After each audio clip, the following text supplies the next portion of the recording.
Hi, I'm John Henderson. I'm 17. I've lived in Millbrae my whole life. I'm mixed. My mother is white and my father is black. Having been raised in a household where my mom and dad don't look the same, I've never seen a problem with looking or being different. I don't have a lot of experience with discrimination because my name is John and I have blue eyes. But one thing has always bothered me. When I got to high school, I heard the N-word tossed around like it didn't mean anything, because it was in songs. The word itself is wrong, and I believe no one should use it. But I knew for a fact that it was more wrong coming out of a white kid's mouth, an Asian kid's mouth, a Latino kid's mouth, anyone who isn't black. I knew it dishonored every single one of my ancestors who was whipped, burned, and sliced to pieces by slave owners who spat that word out like a curse. So I stood up to it. I told people to stop. Said things like, I don't care who gave it to you. I say there's no such thing as an N-word pass. But nobody stopped. They would just pause. And I'd hear them saying it in the hallway again the next day. They just went right back to doing it. And that wore me down. It broke my resolve to stand up for my heritage, because I felt as if I stood alone against a mountain of adversaries. After a while, I determined it wasn't worth it to fight the N-word.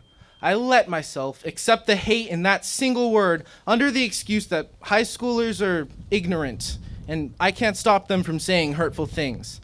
I accepted that that was the truth of the world that I live in.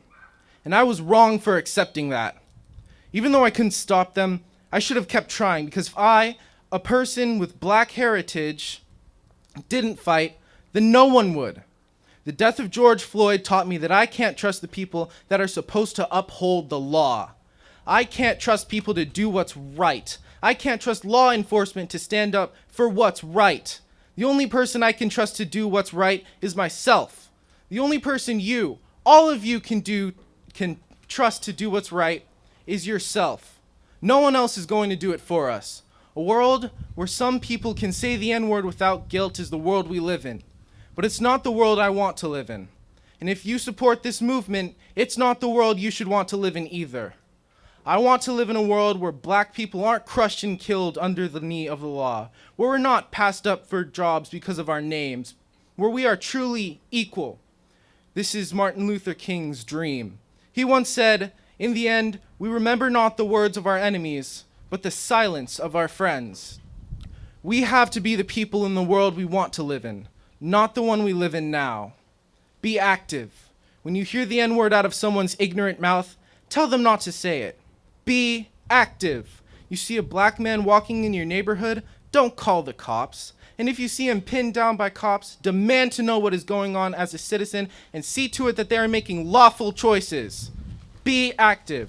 Choose to be active and be the people in the world that we all want to live in. Be how I used to be, how I'm choosing to be now, instead of the cowardly boy who I was that chose not to fight because I thought my punches didn't leave marks, and because no one else would. Act like Black Lives Matter. Together, we can change the world. Frankly, I shouldn't have to thank you because these things should already be done, but all people should be treated like people. But thank you for your time.